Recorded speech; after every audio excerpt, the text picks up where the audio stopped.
Well, thank you. Like I said, I'm Nolan Hoshino. I'm with High Five Media. I do digital marketing and creative marketing. I basically make things look pretty. So I kind of got to do graphic design as well too. So I'm glad that we kind of went around, talked about who we were in this room because it kind of was kind of tailored some of my talking points to you, specifically to you. I love there's a lot of nonprofits here, and you're looking for a way to raise money, which is great because which I'll talk about at the end about Give More 24 is happening. It's crowdfunding campaign, so that's on a bigger scale. But how do we kind of narrow it down to just specifically to your organization? You should get to Kickstarter, Indiegogo, like right away. So take a lot of notes. So right in front of you, you should have this form here that I created. Basically, it's a check sheet of 25 tips of how to get your crowdfunding campaign going. So as I go along, the lines on the right side basically is for you to take notes. But so let's kind of kick things off. How many have you participated in a Kickstarter or Indiegogo campaign, like given money to?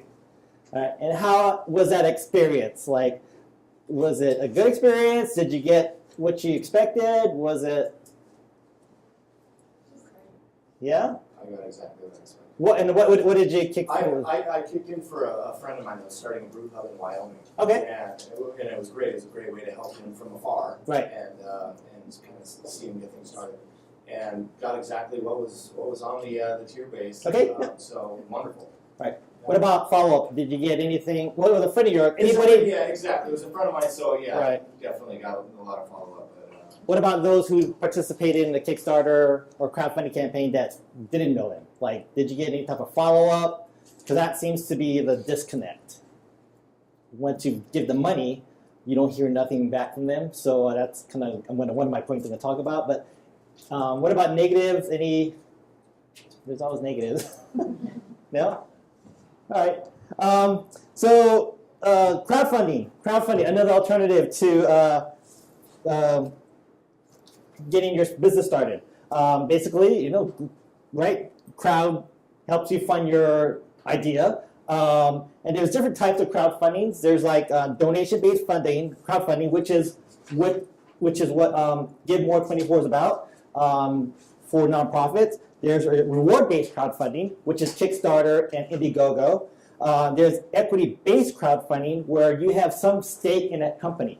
And then there's debt-based crowdfunding, where the money you raise on your crowdfunding platform, you have to return back to the distributors.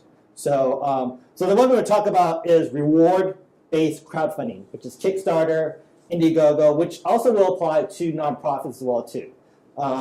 So depending on your project, most businesses small businesses use Kickstarter because it has a bunch of different tools and requirements to get this Kickstarter started.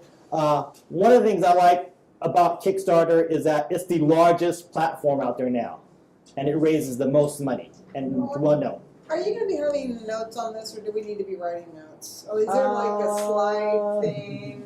I can share the slides. Can you? Yes, Can you yes. do that? Chandra will have the slides. Okay, perfect. Right. But also on here too, the sheet I gave you, there's 2 columns of the difference between the two. Break this. See it? I don't. Ready for you? Oh, your colors are different. Oh, my notes. Okay. So one thing about Kickstarter, again, it's the largest, most popular. The platform is really user-friendly. It's got the reward tier on the right side. Most people put a video and so forth on there. So I really like Kickstarter. The downside to it is that if you don't make reach your goal, then you don't get the money. That's kind of like the downside. Who gets the money? Nobody gets the money. It goes back. Goes Goes back, back to- right. Okay. However, Indiegogo has a fixed system as well too, but it also has a flexible system where if you don't make your money, you don't have to return it back. You still have to pay Indiegogo a 5% fee, but it's more based toward like nonprofits can use it, and so forth. But it's not as popular as Kickstarter. It still has a great platform, but it's not as popular. So that's, you're gonna have to weigh the two. And again, this sheet will kind of give you an example of which one you want to do. I like Indiegogo because of the flexibility and the videos you can put on Indiegogo, you can also put on YouTube. So whereas Kickstarter, it only stays on the Kickstarter platform. So it's kind of, what is your goal? What do you want to achieve? And then it's kind of choosing a platform. Once you decide, okay, Indiegogo, Kickstarter, then you kind of like run down this list of what I'm going to talk about, the 25 tips. So the first one is to clearly define your goals. How much money do you want to raise? And once you have your goals set, when you put it on your site, we call it the 3-second rule. So if I go to your Kickstarter site or Indiegogo site, I want to know within 3 seconds, what do you want? So to have a clear and defined goal. Tell a story of what you can do for others. Basically, take the potential investors on a journey, show them that, hey, if you invest in me, you're part of this. Once you get your project onto Indiegogo or Kickstarter, it no longer becomes your project, it becomes their project because it's all about them now, all about the community. So, like, for example, Dan had a Kickstarter, at the Kiggins. Now, it feels like we are part of the Kiggins, like we own the Kiggins. So, because it's part of community-based crowdfunding.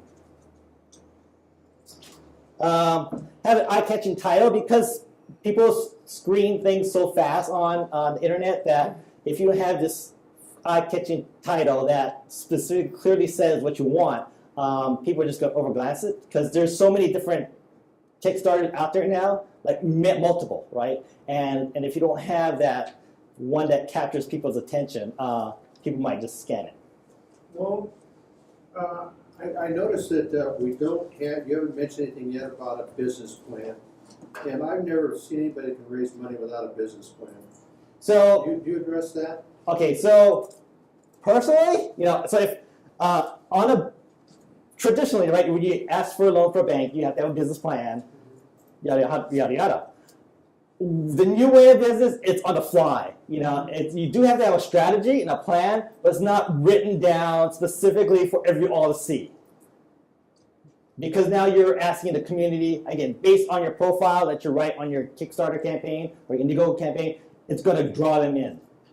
So as long as you specifically say what you want, what they get out of it, how is it beneficial to them, that's your business plan. It's not like the tradition of go to the bank, here's my plan, give me the money. And you have to have legal entity in order to do this. You have to have some type of a company formed or a 501c3. No. You can do that, a private placement, in other words, and there's no trouble with Fund your kid's birthday No, party. right. Huh. So what's been happening though, and it had one in Portland, I believe, people are doing a Kickstarter, getting funded, and not getting their return. Like they've never got their whatever they funded. So like say if you fund a toy, and the toy never materialized. So now people are starting to sue the folks who did the Kickstarter. Like now they're going through federal court on this now. Before it never used to be that way, but now there's something like happened recently. In other words, they made their threshold, but Right. nothing happened beyond that. They just took the money around. Yeah. Right. So there's a company in Portland, like they took $100,000 and now they're going through courts. So that's the risk. There's risk involved, that's why it's always important to stay in contact with your funders, your backers, to let them know what's going on. Nolan, on that topic, there are a few nonprofits here. Can the Kickstarter payment piece not have a donation element to it, or never? That would be so. In addition to beyond the value of the goods received. So like for you guys, it would be like an Indiegogo donation to whatever project it may be, and like I said, you don't have to reach that threshold with them. So all you have to do is pay the 5% fee. No, I mean, can the donor get a tax-deductible credit for the amount that they fund if there's cash beyond goods Oh, received? right. So if they're funding a toy and they get a $5 toy, but it costs them $20 for a nonprofit toy company, bad example, but anyway, Right. can they get a credit for that, or do you not know? That's a good. I gotta look up that because most nonprofits, there's not a tangible gift, right? Yeah. It's like to build a school or whatever. So I've got to look into that. Okay. No problem. A good question. Perfect your pitch. So basically, when you start your Kickstarter and you tell your friends about it, right? You want to make sure that you let them know specifically what it's for, and to get behind you. And to do that, you want to launch a community first. I've seen Kickstarter campaigns get started with no social community. They think they're going to start this Kickstarter. It's going to be an awesome product in their head. And that they're going to get all these followers on Facebook, and they're going to get all these Twitter followers on Twitter. It doesn't happen. It just doesn't happen. You have to cultivate your community now. If you're going to do it. So the time frame would be like 6 months prior to do your Kickstarter. Make sure you get them going, give them a teaser. That way, once it comes out, they're on board with you.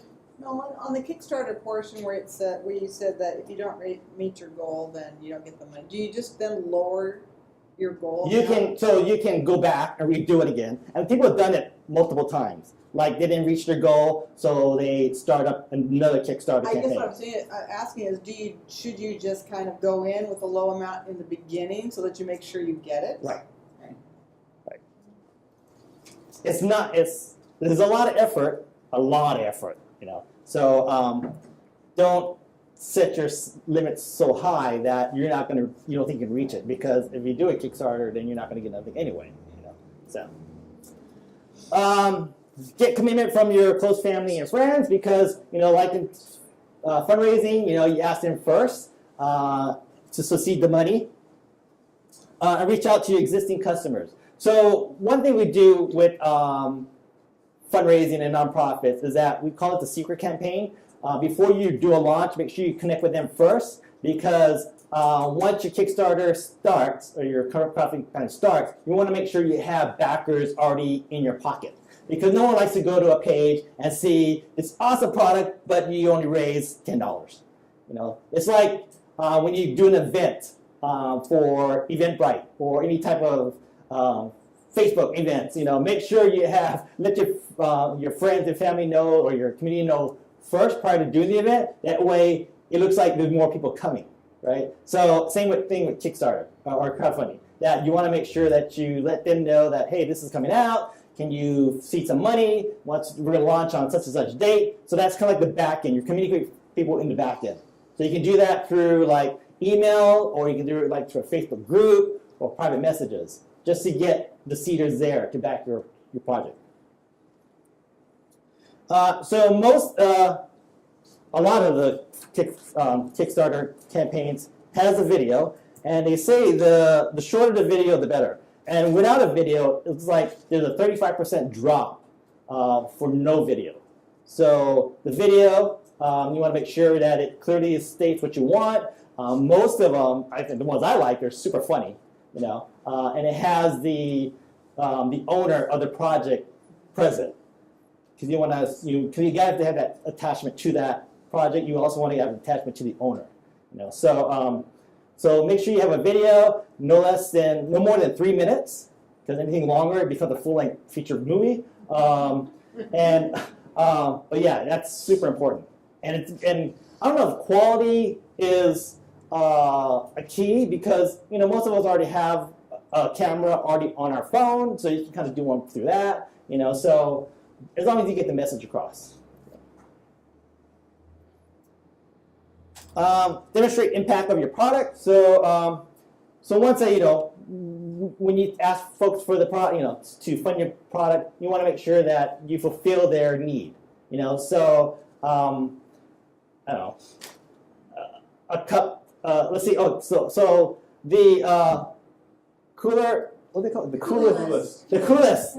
Yeah, it's like the highest rated, or the highest raised project for Kickstarter was $13 million. Now, does that fulfill my need? No, but it was a cool product that I would buy one. And if anyone knew it, I wouldn't know what it is, but it's an all-in-one cooler that has a stereo and all kinds of blender. It had all kinds of gadgets to it. But it wasn't nothing out there in the market now. But it was so cool that, and to me, it had an impact. So that's why it got, the number one rated Kickstarter project. Yeah, but what they said they were gonna price it at, it ended up being double. Oh, did it? Yeah. Yeah, I didn't follow the project afterward. So, But there's other things too, like before the iWatch, they had the Pebble Watch.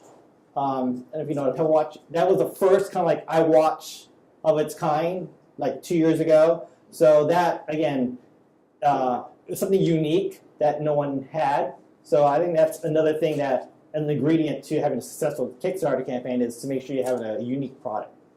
Because I can fund only so many, I don't know, USB hub drives, or I can fund so many, glasses or something, something that's common, because it's not unique. It's got to have a uniqueness to it. Reward tiers. So make sure you have your reward tiers set up. And basically, if you're going to have backers fund you, make sure you reward them. So they say the best reward tiers are 7, like have 7 different reward tiers, and that you fulfill their need again too. So if you have a $100 reward tier, make sure it's valued at your product valued at $100, nothing less. That way, you get more bang for your buck. So those who participated in the Kickstarter, what did you get out of it? Like, what was your reward tier? Me, I believe I got a T-shirt and Okay. a couple mugs and maybe a growler if I remember right. And how much did you? 75. Okay. Yeah. Yeah. So. Anybody I else? think What did you get out of your Kickstarter? I did. It was a device for my car called Mojo, and it made it turns it into like a smart car. So I get access features of my car Oh, yeah. through my phone. So I got the device plus there's an annual subscription, so it covered the first year subscription. Right. Yes. So if you're doing something like the air conditioner for the elementary school where you're not getting a product and we're not making money off of it, Right. do you still suggest a reward tier? Yes. Yes, so Yes. like a T-shirt maybe. You can make a T-shirt, or you can have the kids do something like, Okay. we're gonna post, I don't know, your name on something, I don't know, Okay. nothing that so that can be tangible. You can yeah. on a brick or something. Yeah, it could be something untangible that that's still, but it has to have value though to it. So yeah, reward tiers are important. So you said, say if I gave $100, you expect to receive $100 worth of product. Right. Is that correct? Okay. Right, and So that's what you'll see, right? On the reward tiers, they'll say if you donate $100, you get this, but they also have value, like parentheses, value. Right. This is what it's valued at, Okay. because people want to, to get the reward tier that it's of equal value. Right. No, Right. so Okay. let's see here. So show your supporters you appreciate it. And I see this so many times where folks donate to their Kickstarter campaign and hear nothing from them. I mean, and they lose them. Like these are your funders, your backers that you really want. So make sure you stay in contact with them and give them updates of what's going on, because the next time you might do another Kickstarter, right? And you're going to need them again. So please stay in contact with your backers. Pitch to the press. So, locally, if you have a local Kickstarter campaign, go to the Columbian, Reflector, the Chamber, the Daily Insider. Nationally, you can go to it, help a reporter out. You can do, I would contact influential bloggers in your niche, because they have a lot of reach outside, beyond here. And the shorter the campaigns, the more successful they are. So short campaigns, we're talking like 3 or 30 days or less. Because they say if you go longer than that, it's there's a significant drop, like a 30% drop if you go longer than that. And then honestly, you don't want a long campaign anyway, because it's like you got to constantly nurture this thing. And it takes a lot of time and effort. So, and I was just talking to Dan, his campaign was 34 days, which is great.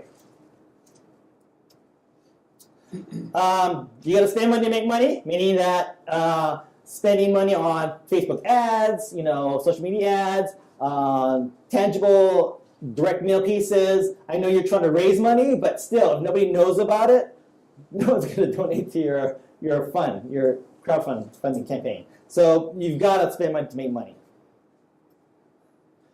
Choosing the right channels, so making sure that you use the right channel where your community is at. So if most of your community is on Facebook, of course you want to use Facebook ads there to let them know. I've seen folks use Google ads you can use as well too, but that's kind of like random. So I mean, there's a whole series on social marketing ads that I can talk about, which takes 3 days to do. But make sure you use your strengths. I always say fish where the fish are at.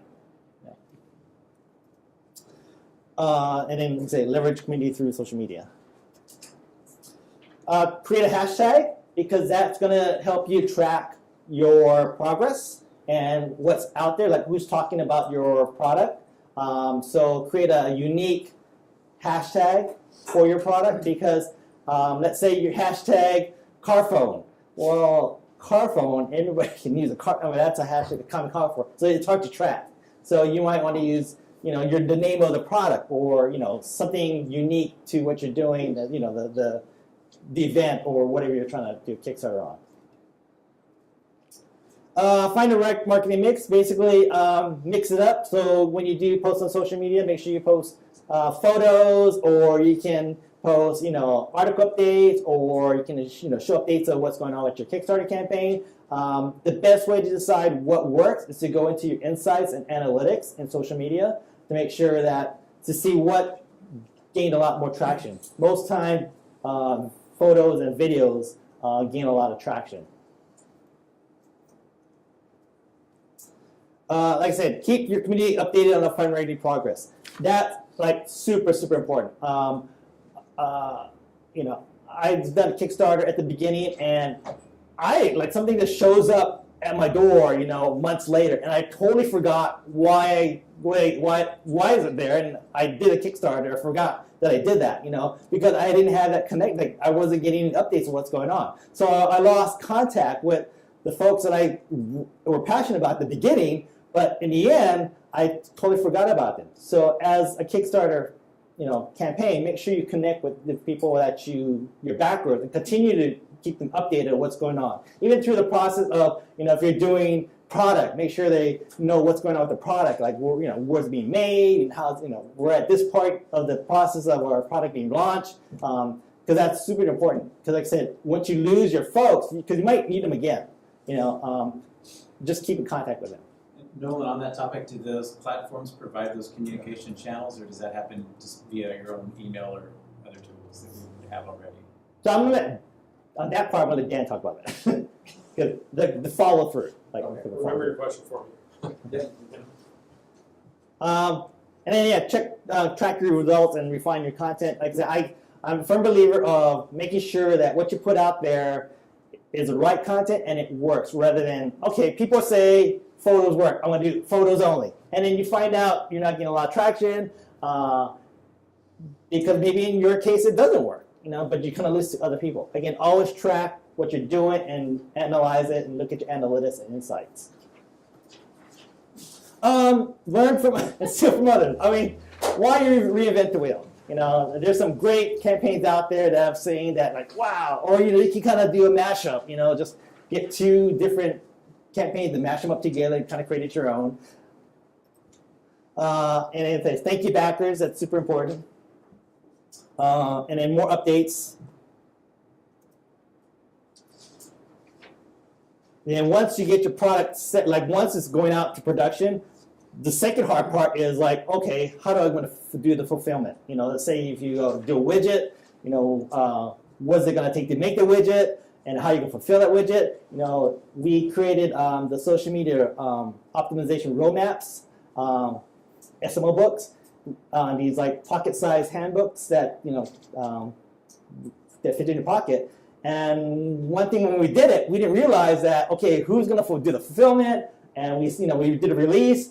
So we were fulfilling every day. We got tired of fulfilling every day, so we sent it off to Amazon, and they took care of it. So just kind of like the trial and error of, okay, if you're gonna do a product, make sure you have a plan to do the fulfillment. Either you're gonna do it or get someone else to do it, because it takes a lot of time. And then to set up an online store. If you're gonna do an online store, make sure that it's mobile optimized, because most people buy stuff online now on your mobile phone or on your laptop. And there's different types of e-commerce websites you can use. Some that's already set up, or some if you want to just build on your own. And then finally, what I want to talk about, and the crowdfunding campaign going on right now is Give More 24. Has anybody heard of that? Okay. So Give More 24, it was my leadership Clark County project 2 years ago.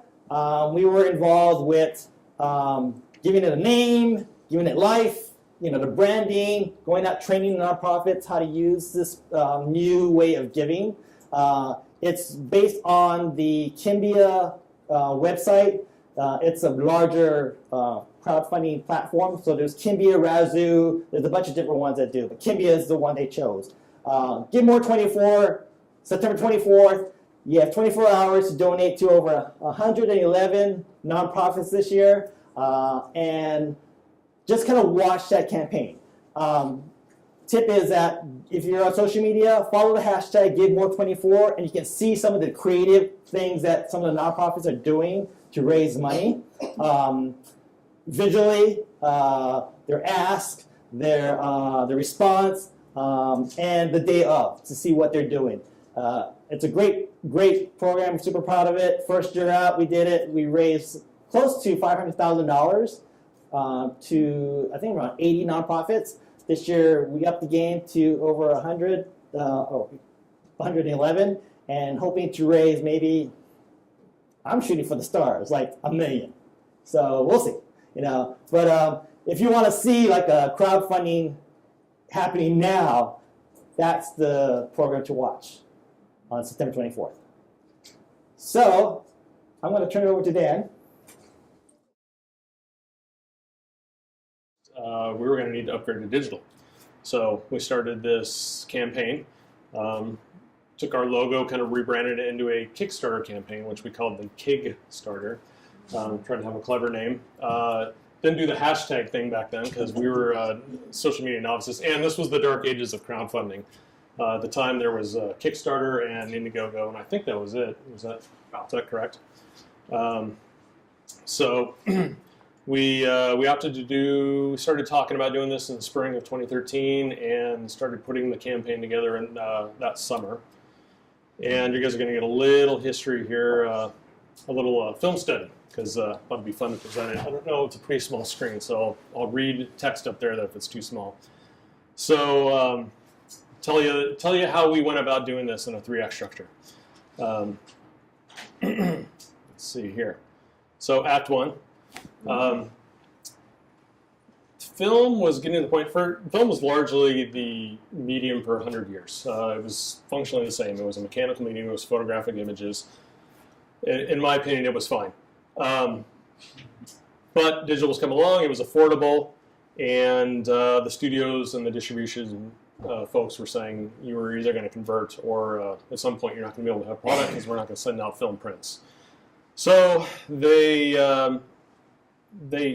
put this on the theater owners to bear this burden. Of course, with the advent of digital, there was concerns of piracy. It's hard to copy an actual piece of film strip unless you camcorder it, as they say.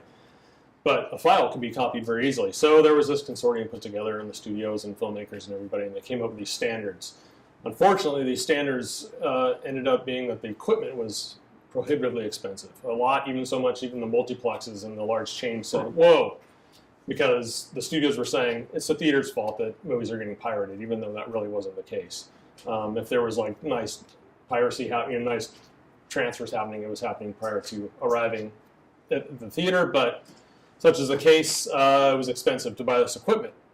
So what they did for the studios that complained is, I switched ahead too far. So there was a VPF program, which was Sorry, I just blanked out the whole thing. Virtual print fee. So they enabled the large multiplexes to, they basically paid them to play their movies in order to offset these costs of conversion. However, this was only available to the first run theaters, i.e. the multiplexes, and not the mom and pop independent theaters. So independent theaters kind of found themselves stuck if they weren't able to acquire money through traditional bank loans or just having the cash on hand. So they started turning towards crowdfunding. It kind of came along about the same time that everybody was needing to convert to digital. So like I said, there was this mandate to go digital or go dark. And, sorry, there we go. We started looking at what other theaters were doing, either ones in the area, like down in Lincoln City, or around the country. I'd met somebody from a city in Colorado that had successfully converted 2 theaters. These were pulled off of their Kickstarter campaign pages. We convert or close. This Fox Theater. Let's see, we'll go dark. We need to go convert to digital so we can remain open. And then we've got these folks that they've got like film around their neck. I think it was like a noose or something. And then my favorite was the apocalyptic, the end is nigh. So we thought that was a little bit too whiny and doom and gloom. We wanted to be more positive. So we opted to do that in approaching our project. While also communicating as a very real need. I mean, we did need to convert to digital or we weren't going to have a product to sell, so to speak. So we wrote a script for our video, which was very important. And I'll talk about the specifics of the video. I was going to show that here.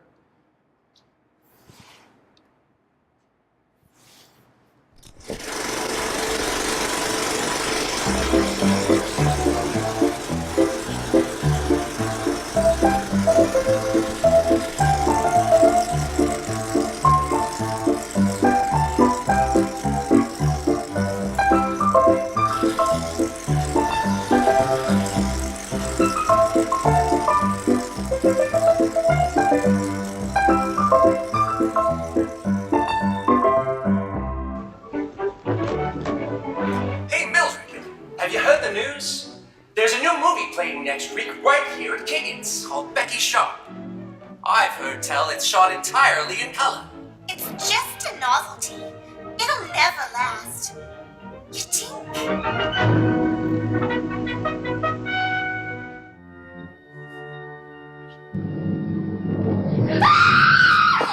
What do you think of this here new 3D cinema, darling?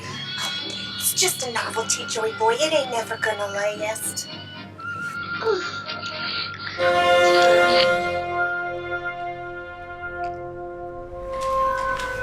What did you think of the new epic widescreen, Monty? It's just a novelty. It'll never last.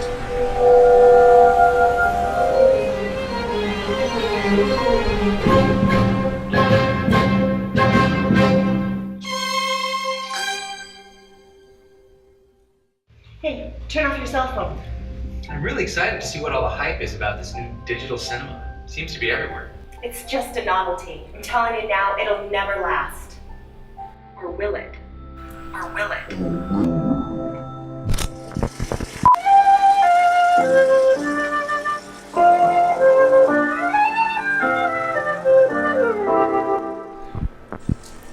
Latest research concludes that the use of motion picture film as an entertainment delivery medium is on the decline. Top thinkers in the field predict a swift and drastic change in cinema exhibition. The latest data recommends an immediate conversion to digital cinema. Celluloid, the primary deliverable of motion picture entertainment for the last 100 years, is now in its twilight. Film stock is in short supply. Only by transferring filmic images to a digital intermediate and then mass duplicating the Let's look at it another way. Advanced trained personnel take the digitally captured entertainment of leading filmmakers and transfer it through a highly technical system for a digital delivery. Formerly massive projects were transferred into multiple film rolls, costing inordinate amounts, and then shipped across country at great cost, where a highly trained projectionist would take receipts of the prints and begin the laborious task of assembling multiple reels into one giant spool. Now, with modern technology, we can effortlessly transport content from the epicenter of the entertainment industry to every cinema across the globe with just the push of a button.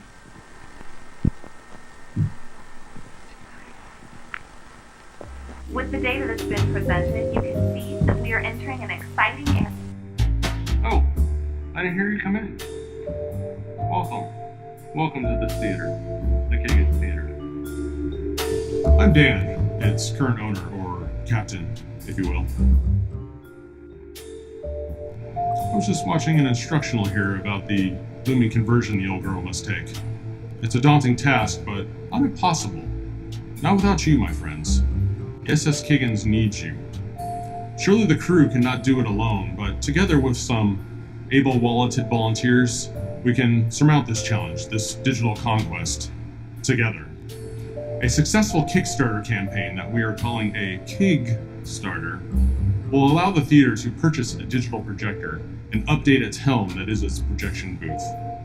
She will be shipshape, and your donation to this Kickstarter campaign will earn you valuable rewards like t-shirts, a year's supply of popcorn, movie passes of course, and, if you're brave enough, your name on the auditorium. There's reward levels for everybody. The former mayor of this fair city who built this institution by his own hand, the ghost of John Philip Kiggins, the man who lies buried at the crossroads, calls out to you now, "Help me live." Don't deny him that. And don't deny yourselves this opportunity to be enjoined with the history that is this city, this first establishment of the Pacific Northwest, Vancouver, America's Vancouver, or the Couve as we like to call it. The Kiggins Theater is a historic and iconic Vancouver institution. We look forward to serving our community for decades to come. We shall appreciate your support. Thank you, friends.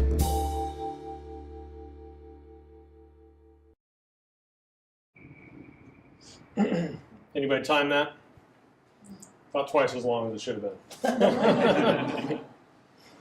As Nolan said. And I should have known better because movie trailers are all about 2.5, 3 minutes. So we got a little bit in, being a filmmaker, we got a little bit into the process and we enjoyed ourselves and we had fun making it. But it was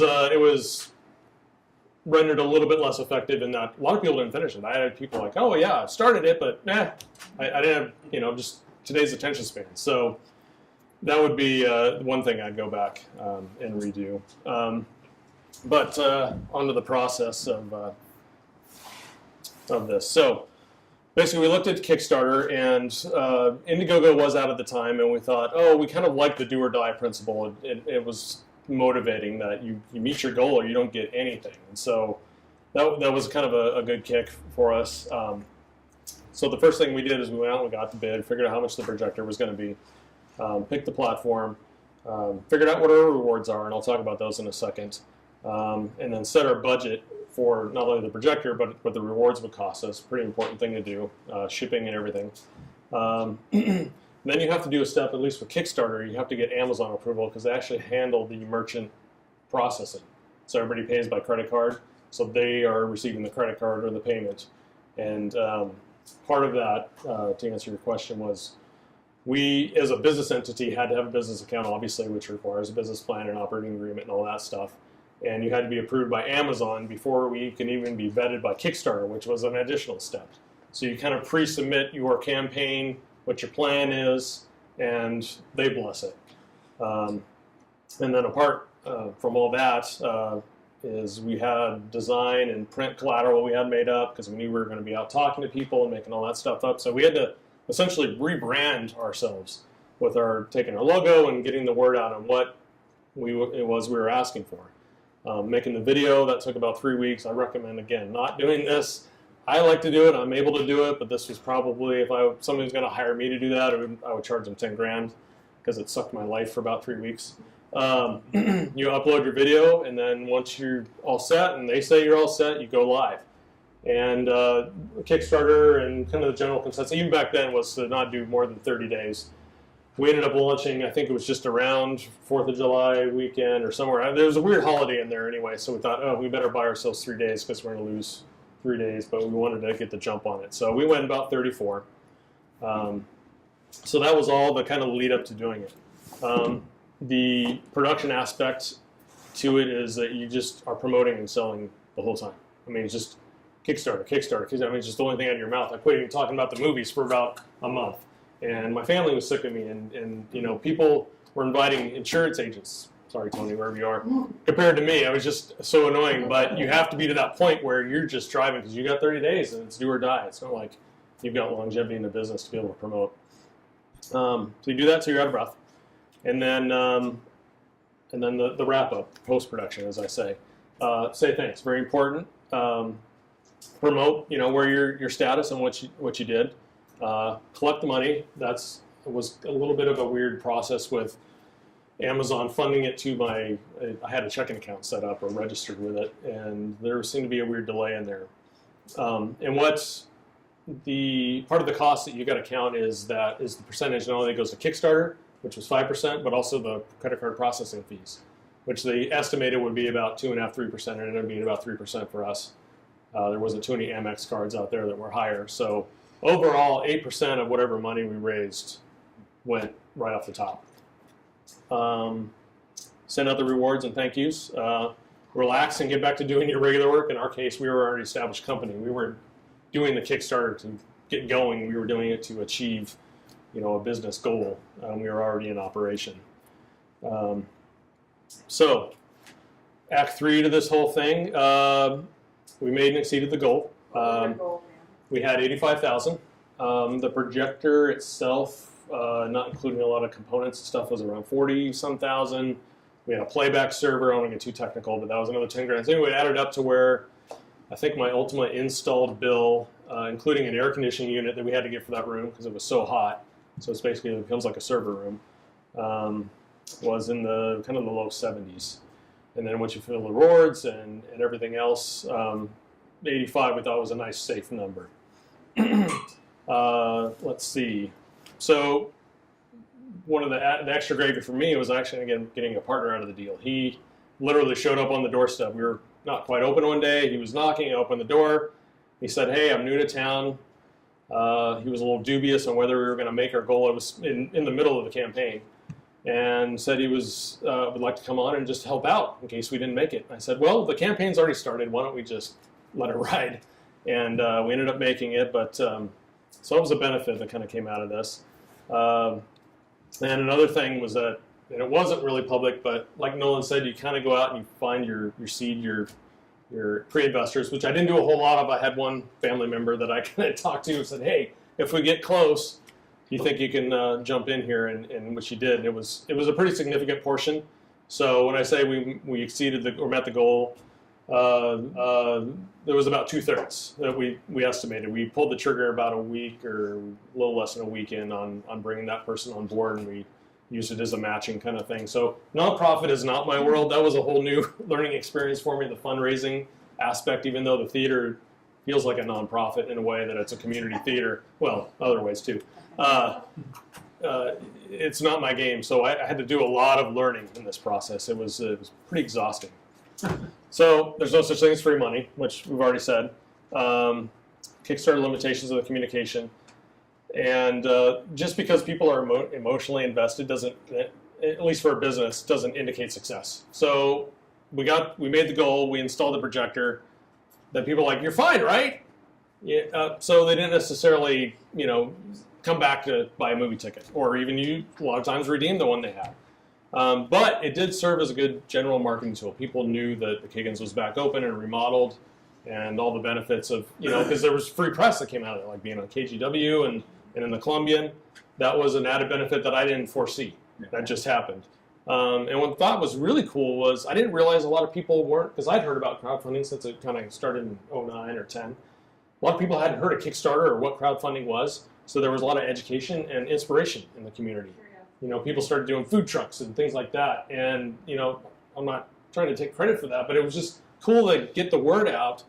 That was a collateral, it was a byproduct of doing this. So that's a cool thing. I think it helped the whole community inspired. Right, and like I said from the beginning, when you contribute to a Kickstarter, it's no longer the product of Jan, it's now a product of the community. That's the impression you get now. Like, I don't feel like it's your theater, it's like our theater. I think the Kagans always had that before I Right. got it and will continue to. So.